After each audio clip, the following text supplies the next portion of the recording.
Started. Now it's gone. See both of us from here up.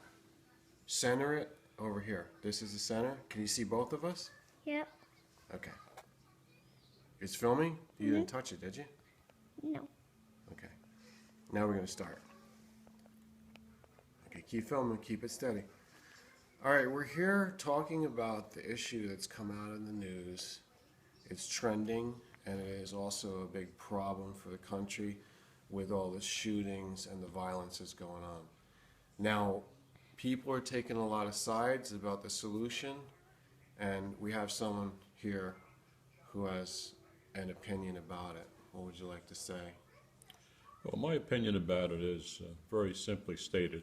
Every time there's an atrocity like this that's committed, we often hear cries about the NRA and other groups talking about the fear about losing their rights to own guns. I don't think that that's the issue at all. The problem that comes in here is the ability of people to purchase or own or possess these weapons of mass destruction, as I would call them, these assault weapons. There's actually no legitimate use for those weapons outside of the use of military or police. Absolutely no legitimate reason for anyone to own that type of weapon.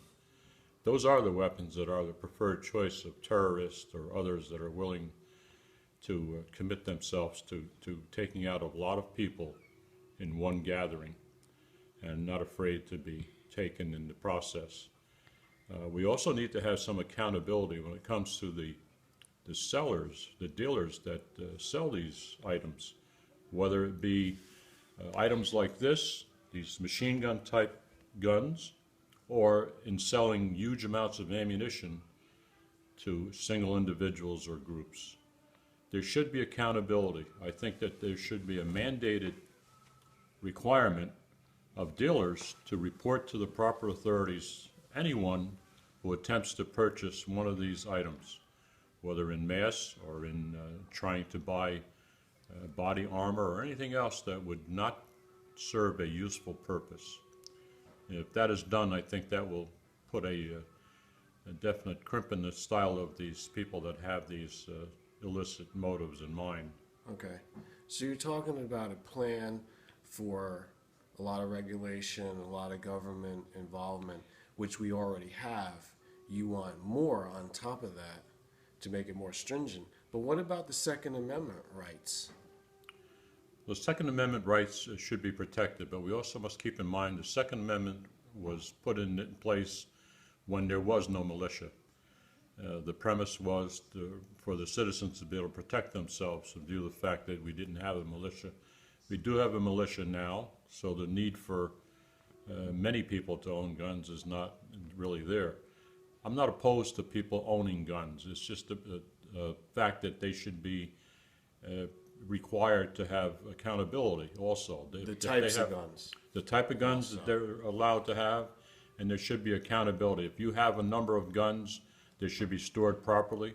You should have them protected from like young individuals getting hold of them. They should be secured, and they should be able to be presented whenever it was necessary by the government to see who has a certain type of weapon and what use you're making of those weapons. Okay. There are people that, for instance, have cottages or cabins out in the woods, and they have found guns left behind there. As a matter of fact, recently 2 prisoners escaped from upstate New York, and they were able to get possession of one of these rifles that was unchecked and unsecured in one of these buildings. That should not be allowed. It should not be possible for these events to happen that easily. So there's a lot of examples, and I think we're talking about the interpretation of what we define as bearing arms. So what's arms, firearms? So assault and automatic and rapid fire and these kind of things maybe are not the arms that they're talking about that you can bear. So it's the definition, redefining, and then so anything that's outside of that you can regulate. So the next time we're going to talk about drones, because you have something to say about drones, And that is also on the increase, the use of that, the recreation, and people want rights for that. So we'll see if anyone wants to talk about drones.